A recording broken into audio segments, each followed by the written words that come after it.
As Maksat said, I work for a conservation organization called Fauna and Flora International, and the mission of our organization is to prevent species from going extinct. As a visiting professor at the American University in Central Asia, I also teach an ecology class, and there we often talk about dinosaurs and their extinction. I joined the FLEX program in 1993, a quarter of a century ago. So compared to many of you alumni of FLEX program sitting here today, I'm a lucky dinosaur who has survived the extinction. I'm very happy to be here, and so good evening everyone. 35 years ago, my parents made a great decision about choosing the right school for my education. You may not know, but under the Soviet system, children were required to go to schools that were close to their homes. Yet my parents managed to enroll me in the only English language specialized school in Bishkek at that time.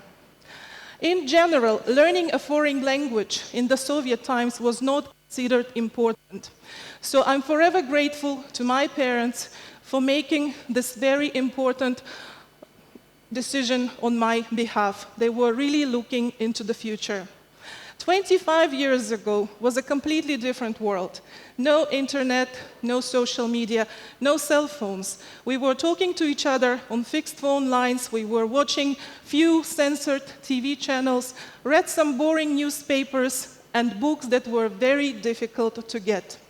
There were almost no foreigners visiting Kyrgyzstan, very hard to imagine. And actually, the only first time I met foreigners was when they came to my school to do the testing for the FLEX program. There was no information about America or the Western world in general. We were still living under the shadow of an iron curtain that existed for almost a century. However, times started changing slowly, and we heard a story about two amazing girls who were called ambassadors of peace. One of them was Samantha Smith, a very beautiful, brave American girl who wrote to the leader of the Communist Party of the USSR about her fears of having a war between the two superpowers. Samantha was invited to visit Soviet Union with her parents in an act of friendliness. Afterwards, a Soviet schoolgirl whose name was Katya Lichova went on a reciprocal visit to America to learn about American people and American culture. So it was these two girls who sparked interest and dreams about a faraway, mysterious country called the Land of the Free in myself and in many young people of my generation. While in America, I was extremely blessed to have an amazing host family. Living with them in Weatherford, Texas, and studying at Pista High School was a very rewarding experience and literally a life-turning point for me.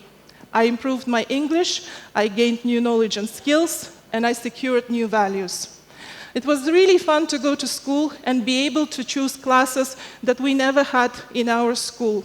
I signed up for journalism class that produced a monthly newspaper and wrote several articles about Kyrgyzstan to tell about our history and culture.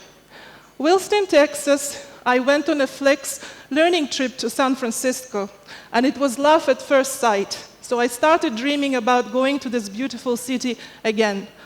2 years later, I went to do my bachelor's degree in international relations at San Francisco State University. So dreams do come true. Keep on dreaming. I did my first master's degree in Turkey, the second one in Italy, a PhD degree from a Swiss program that was linked to some Kyrgyz research projects. But the common thing in all these studies was that they were all done in English. English was the language of instruction. And it is through the knowledge of English language that I've had access to some of the most recent, most relevant, and most interesting information. Education is extremely important, so we need to teach young people about its role in their lives. It teaches us to think critically, it makes us culturally sensitive, it helps us to understand the world better.